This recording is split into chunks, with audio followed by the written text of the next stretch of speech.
Video and photo backlogs can leave you overwhelmed, exhausted, and burnt out. We've been there, and our fears of outsourcing stopped us in the past. Can you find an editor as invested in your brand as you are? Will other photographers and filmmakers we network with look down on us for not editing everything on our own? That fear of outsourcing can be detrimental to your career. That's why we love our partnership with Weditor. Their attention to details with not only our work, but also their care for their clients through all steps of the outsourcing process lets us fully step back from editing and focus on what we love, knowing our work is receiving the attention it needs. More than just editing, Weditor is passionate about demystifying the outsourcing market. Follow Weditor on Instagram at we_r_Weditor for free educational tips, tools, and resources to guide you through the insanity of today's editing market. For an even deeper dive, follow Weditor's blog at weditor.com/outsourcing. Welcome to the We Got You podcast, a network curated for wedding photographers and filmmakers that dives deep into the strategies and tactics to transitioning a side hustle in the wedding industry into a full-time, thriving career. We're your hosts, luxury wedding filmmaker Emma K. Films and luxury destination wedding photographer Hannah Brook Photography. It wasn't too long ago that we picked up our cameras for the first time, having absolutely no idea where it would lead us. Years later, we're traveling the globe for beautiful destination weddings, built our dream lifestyles, and run multi-six-figure careers. It didn't happen overnight and it wasn't easy, but it is attainable and so worth it. And we're ready to teach you our strategies.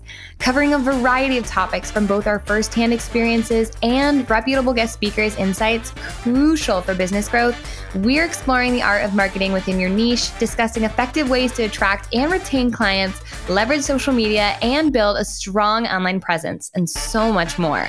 We're not shying away from talking through the challenges of the wedding industry and offering realistic solutions to navigate them successfully. We emphasize the importance of networking, establishing meaningful relationships with clients, and continuously honing one's craft to stand out in a competitive market. This is the We Got You podcast. Good morning. Happy Monday. We Got You podcast. Hannah and I are so excited that you are all here listening today, whether you're watching us on YouTube or you're listening on Apple or Spotify. From wherever you are, we're so thankful that you're here for another episode of the We Got You podcast. Today, we're so excited because we get to chat with an old friend, Chris from Good Coast Studios. He is an absolutely phenomenal destination wedding videographer who we've had the opportunity of really seeing throughout the last several years that we've all been in business. We all started in Oregon, which is really, really cool, being from the home state. But Chris, how are you today? I'm doing great. Thank you so much for having me and all the kind words. Thank you. Yes, Oregonians, by the way, Beaver State. Woohoo. Yes, exactly. And I'm so sad that I'm not in Oregon anymore, but at least I'm close. You have the nicer weather, I think. So, you know. I will say I do. But Oregon has all the beautiful landscape. That is incredible. But yeah, thank you so much for coming on. We've had so many requests in our Facebook groups actually to talk with Chris. And a lot of it has been around building a film that tells a story. Especially over the last year, we've seen so many creators create absolutely beautiful stories with their films.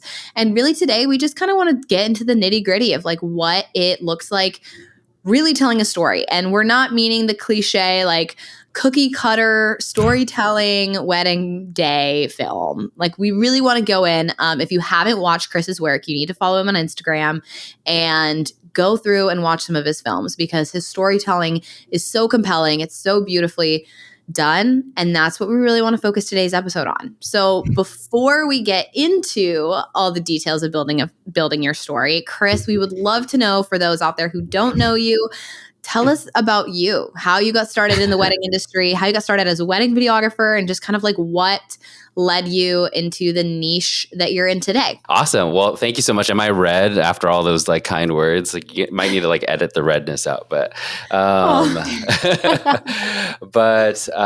yeah, man, it's been a long journey, but I guess the best way to say this is like, it's sort of a full circle moment for me. So my parents, they're Vietnamese immigrants. They came here in 79 and like had nothing really, but my dad always had a love for cameras. And so even though they were dirt poor, we always had a camera. It was like an SLR. And then over the years, he had a video camera. So just a lot of my childhood, we always had a camcorder and an SLR. And he was really great about letting us kids film whatever we wanted to. And this was before digital. So you would run out of tape. And so you'd always have to refill the tape. But my dad did not care. He would just let us film whatever we wanted. I would make little like kung fu movies with my brother. And what's fun is most of my childhood, on top of just recording a lot of memories and birthdays and camping trips and stuff like that, would be just watching them back. I would have my favorite memories. Every VHS tape had like an index on the side. And I'd be like, oh yeah, this is a good one. Like Dad's birthday was here. And so, yeah, so I just grew up just vlogging essentially. And as I got older, I want to say in my college years, it was right around when YouTube was starting to blow up. There was a few content creators on there. People started vlogging. It was when the Flip Mino camera came out, and that was like the first pocketable HD camera. And I picked up one of those, and I was like, oh man, I can like film me and my friends. And so I would film random things like going to the blues festival downtown, and I would create these little montage videos. And so video has always been a very deep part of my life. And I just did it for fun. Like I created those montage videos and just burned them. This is how old I am. I burned them to DVDs and they didn't go anywhere. They didn't go online. YouTube was barely, existing at the time. And it wasn't until later I've always done music, just playing music, performing and stuff like that. So I started doing music for weddings, and that's what got me introduced to the industry. And then one fateful day, I was watching forestry films, wedding films, and just crying my eyes out for a good 45 minutes to an hour. And I was like, whoa, like I want to do this. Like I love making videos, and I want to make someone else feel the way that I feel watching this, because this is really special, because I had never seen this short form, wedding film before. So that's the origin story. But yeah, and I think I shot my first film in 2016 and went full-time 2019. So it's been a few years now. It's amazing because I almost feel like that didn't like videography, photography, being a creative didn't really like exist as much, or it wasn't as prevalent, 10 years ago even. So we're like being able to see that and see somebody make a career out of that and be like, okay, this is actually a thing, and like I could do it. Even like thinking about my parents' wedding photos, I think they have like 20 wedding photos and they're all Right. completely staged. And so it's like now that that's like opened up that whole avenue, like getting to then go and create for wedding days is so I almost feel like surreal, especially you outed yourself with the before digital time, but going from like, burning onto DVDs and whatnot to then being able to create these incredible films, like looking at your work, you can just tell us like what you're meant to do. Yeah. It's crazy. It's such a full circle moment. And, for a long time, I felt like I didn't know what I wanted to do. And I just kind of landed in, I was a business data analyst at a hospital for like 8 years or something like that. Oh, wow. And so it's just very opposite of what I'm doing now. But yeah, it's cool. But yeah, to your point, it's become such an industry, out of thin air, essentially. Technology's just kind of ushered that. Yeah. Well, and we would love, diving into today's episode when it really comes to like telling a story through video. We'd really love to know your perspective, especially like, every videographer is so different and every wedding day is so different and so unique. What would you say makes a quote unquote good story when you are watching somebody's wedding film, especially like listening with your experience of watching forestry films videos and like having that be something that really drew you into this creative mindset and everything. Like what would you say makes that good story that, people are wanting to book and wanting to have and wanting to remember their wedding day by? Yeah, this is a great question. This is like the questions of the ages, right? Like what makes a good story? So I love this question, but I also understand how completely subjective it is. So I'm going to preface, this is going to be my own perspective on it. But to me, what makes a good story is almost more about what doesn't make a good story. And I know that sounds so cliche, even like as I'm saying it, but because to me, what a good story is so open-ended. And to me, it's not letter readings. It's not getting that crying shot of the groom at the altar. It's not all the eye candy sunset shots. It's not the sweeping drone shots. A good story is simply about making someone else care about the story that you're telling and to captivate them. And sure, those things that I listed earlier can help like reinforce the story. But something that's really important is that it's never at the expense of making sure that everyone is staying grounded through the entire experience. And that's you and your clients. And being a good filmmaker and developing good stories is all about knowing when to stand back and when to step in. And hopefully you're having to do less of the latter, but both are very important.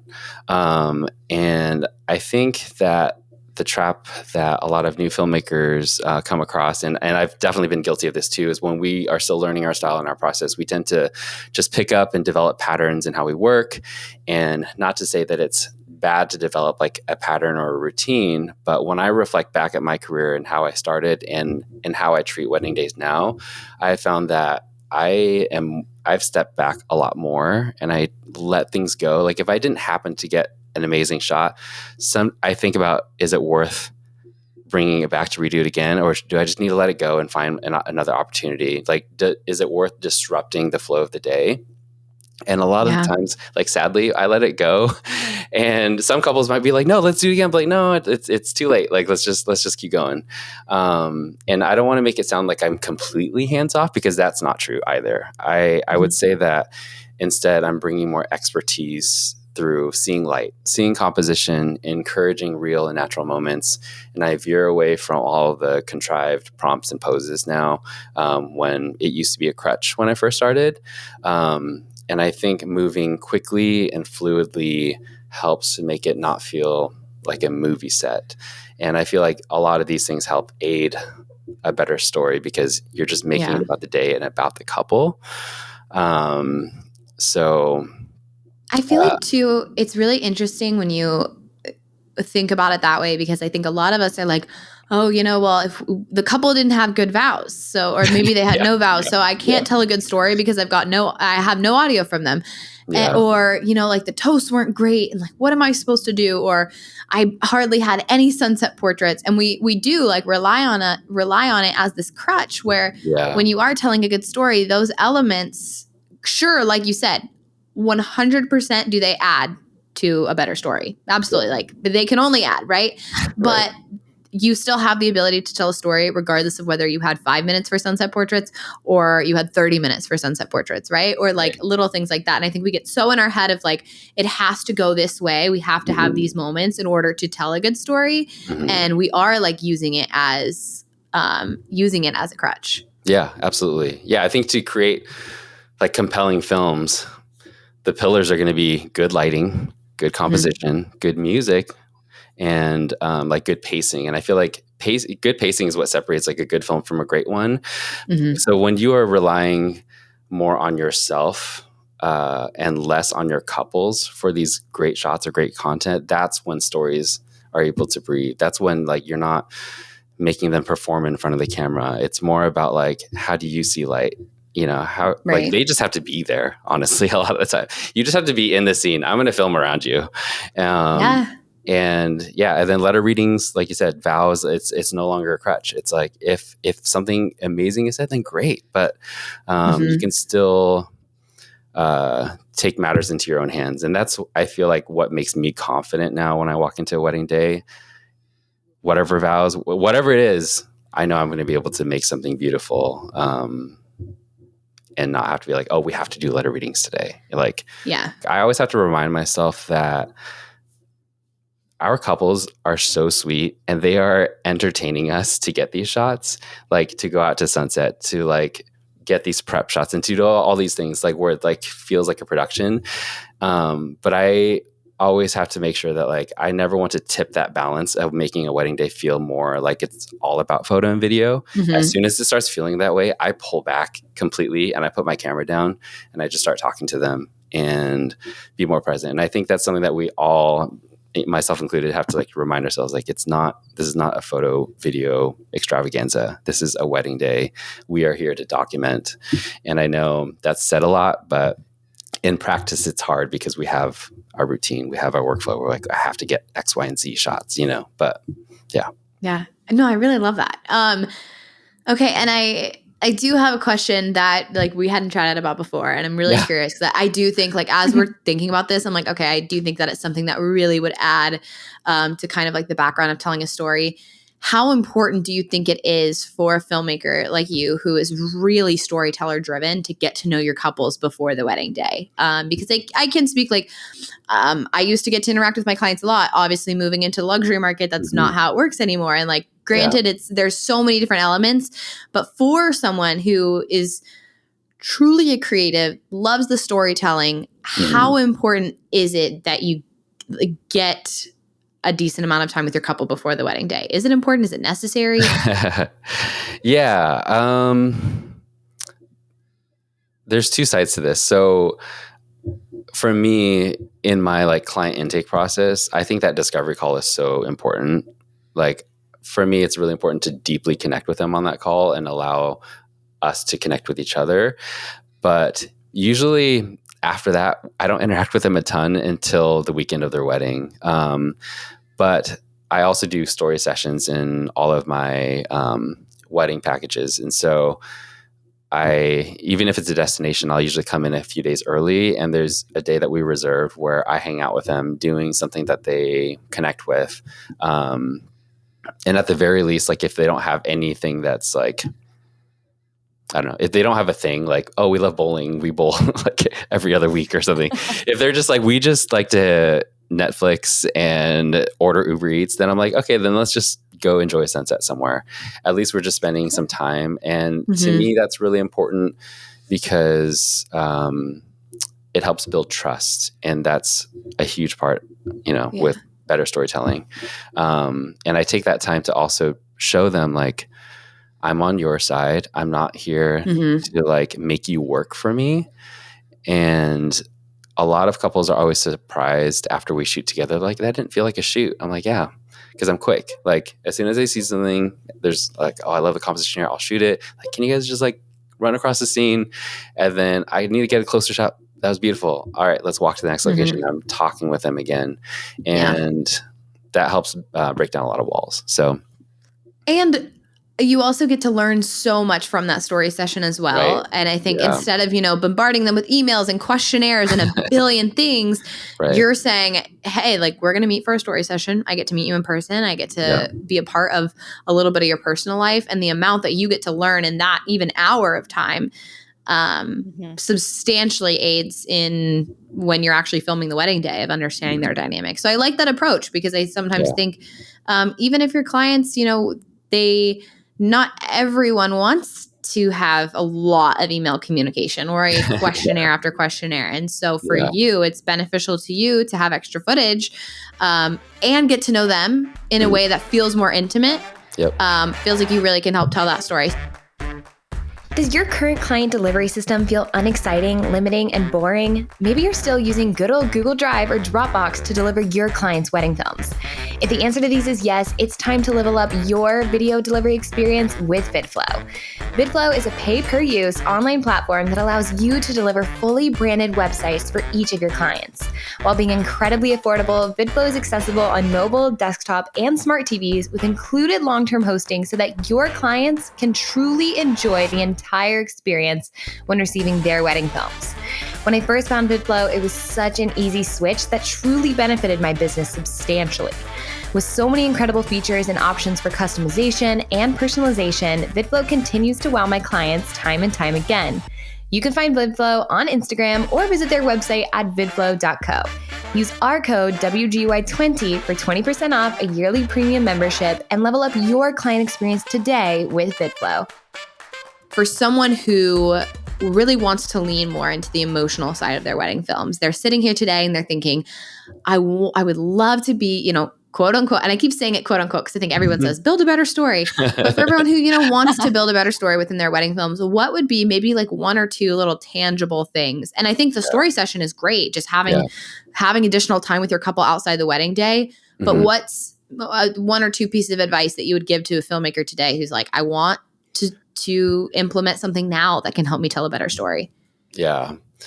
I think the first thing is we need to stop like putting expectations on our couples. And like, I know that we want to tell more emotional stories, but I never go into a situation being like, this is going to be an emotional film, or I hope it's an emotional film. Because I think that's the worst approach, because you're setting up yourself to be potentially disappointed. And it's just the wrong angle to come into it. So I think for me, the only trick that I could say about this would be what we already talked about. So not making it feel like production, just so that they can be present in their feelings, and so that they're not just like caught up in all of the wedding things, and that they remember like today's the day that they're forever binding with their partner. I don't know, because sometimes that gets lost, right? Because it is such production. So to make them help them be more present, building that trust, story sessions, build more trust. And then the second to make your films more emotional would be curation.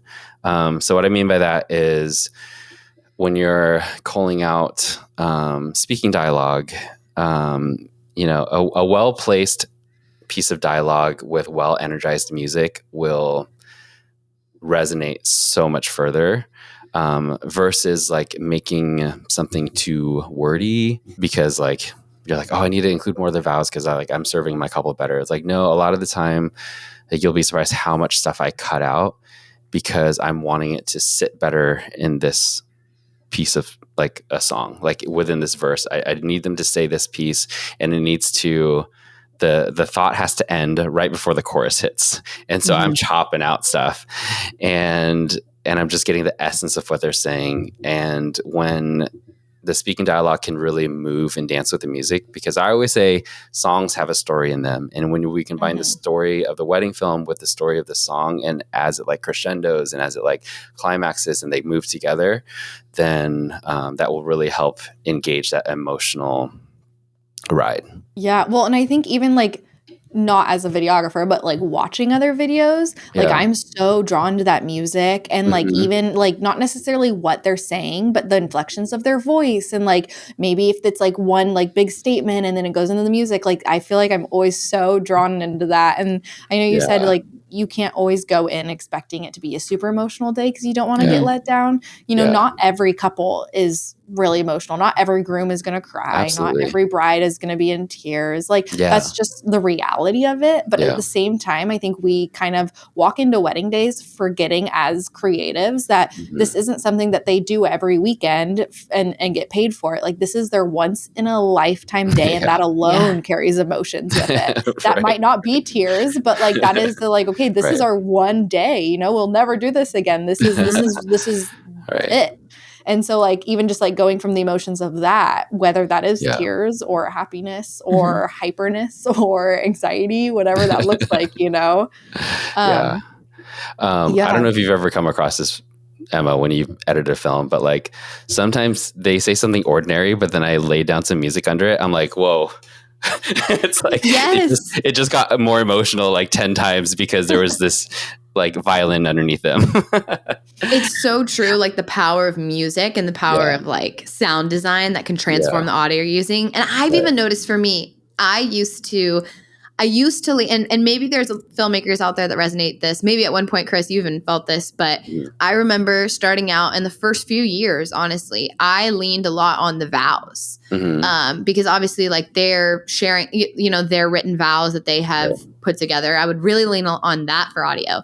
And then I started to really lean into the toasts. And I'm like, honestly, a lot of the story audio wise is in the toast. It's in the family members who are sharing stories. It's in even like a couple's thank you toast, but family members, friends who are like relating to the couple. They're sharing stories of when they met or stories of them together. And they're really speaking that testimony of the love that they have for each other. I really started to see, okay, like a lot of really incredible pieces are within the toast. And I used to kind of just save that for like, the end of the film. It was always like vows are going to be at the beginning, and then you're going to get into the reception, and then you're going to hear the toast. And that was something I learned really quickly was there's so much emotion, even if it's not necessarily, like you said, spoken in a way that doesn't, like, sometimes it feels ordinary. It feels just like plain words about the couple. But then when you infuse it and are like telling this story together, that's really piecing together the couple and their love and how they met or any of that stuff, it's really powerful what is in the toast. So I think audio sometimes can be taken of, it can always add to your story, but also like really knowing that you can dig in so many different places. It doesn't just need to be the vows. Yeah, absolutely.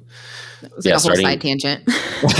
No, absolutely. Sorry. No, that's great. I mean, to your point, like, there's so many ways that you can start a film, and like wherever the story is always the best spot. Another thing that like I've been very tickled by is the idea of like starting a film with no dialogue for like a while. And I know that's like the opposite of everything that you learn and everything that we do, but like there have been a couple of films where it's just like, I just want to tell a visual story, and like, can I make a visual story very compelling enough for someone to like stick around before even anyone says anything? I think it's really hard to do, but there are certain scenarios where I've shot like a wedding in a small town in Virginia, and they were like playing guitar by a little like fire pit and just like hearing the crickets. I don't know, like it's, so there's so many ways that you can cut it. Now I'm on a tangent.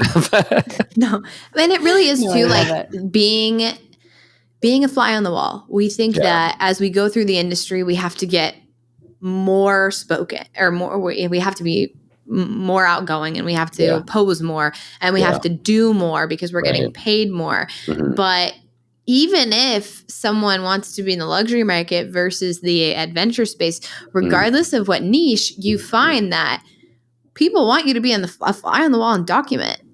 They don't need you to be staging every single moment. Now, granted, there are those outlier couples out there who that's what they want, and that's totally fine.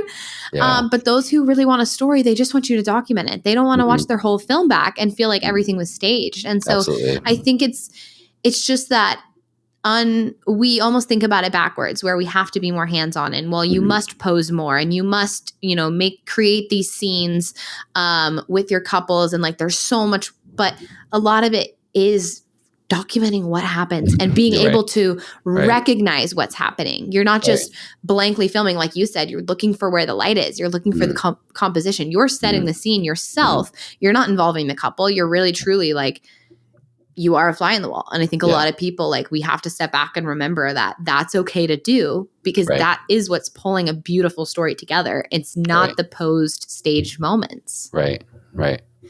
Yeah. You don't add more value by being louder, So absolutely.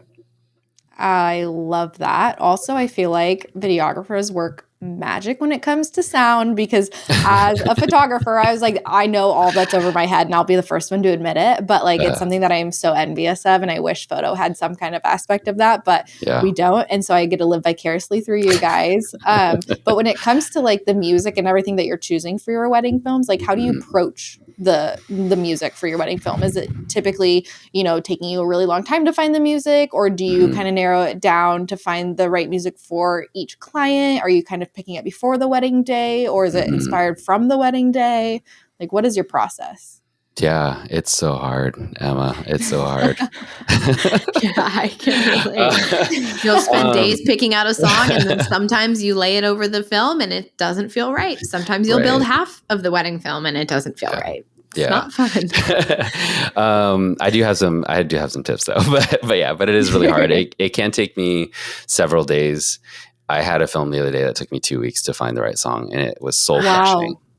Because it was just like I had a specific vision in my mind, and I just couldn't find that right feel. It was like either it had the right intro, but then as soon as the lyrics came in, you're like, or whatever. So my process is I just need to find one hero song, is what I call it. Just like one main song to really start it off. And generally that's like more of like the anthem, essentially. It's like Yeah. usually like a lyrical song, and like it helps move the film through. And then from there, it's actually quite easier, because then I start to tighten up my searches, because I think at the start it's such a big sandbox. And once I have like, okay, if this is my main song, I need a few more songs to complement this. And so let's say I start with a more dynamic lyrical song, then I know at some point I'm going to want to slow it down just to give that story more dynamic, or whatever the word is. So then I'll look for a track that's like cinematic, ambient, and then I'll even search it in the same key, at least to start, to see if I can find something in the same key. And I just find that helpful because it just cancels out thousands of songs right off the bat. So I'm not just overwhelmed. Yeah. And that helps just like blend the two songs together. Another thing I've been doing more recently is, which seems counterintuitive, but I've been using more songs, which can sound daunting, but when you use less of a song, I think it's easier, because you don't have to rely on the entire duration of that song to match your story. And so lately I've been using 4 to 6 songs per video. And when I first started doing wedding films, it was like 2, like maybe 3. And, but let's say, cause I've been using songs to chapter out my film. So like if, a groom is saying his vows, I'll have a song for that, or like at least a section of it. And then when it moves to the next person, the song in the background just changes, and it helps like subconsciously reset your attention span a little bit. And again, you just have less pressure of needing that full song to serve you the entire way through. So, so I end up using like anywhere from 30 seconds to 45 seconds, maybe a minute of a song sometimes, but it's really short and it's easier. It's less pressure. I don't feel like this has to work for everything. It's like, no, if it fills this spot, that's perfect. Let's find another one. But I just need then maybe the next one to be more upbeat or something like that. And I'll go back to the drawing board. But teaching people how to like have good taste in music is really hard because it can like make and break your film. I actually met up with David from Forestry Films, Full Circle Moment, a couple of months ago in LA. And one of the topics we were talking about was like, how do you teach someone to have better taste? And that's so hard. It is, yeah. And so my suggestion, at least the only tangible one, would be there are some really great AI tools now. You guys probably, or Emma, you probably know the one at MusicBed. I think it's incredible. You basically just like plug in a song that you like, or at least the vibe that you want, and then it will give you some examples. And I found it to be very accurate, or like it gets me 80% of the way there. You could look up anyone. It doesn't have to be an artist on the site. I could put Cautious Clay, like Wildfire or something like that. Or I could put, the other day I put a Kanye song on there. I was like, I need something that sounds like Runaway. And like, it's like, or I needed something that sounds like Havana, you know? And it does a really great job. So yeah, definitely. And you're using MusicBed, right?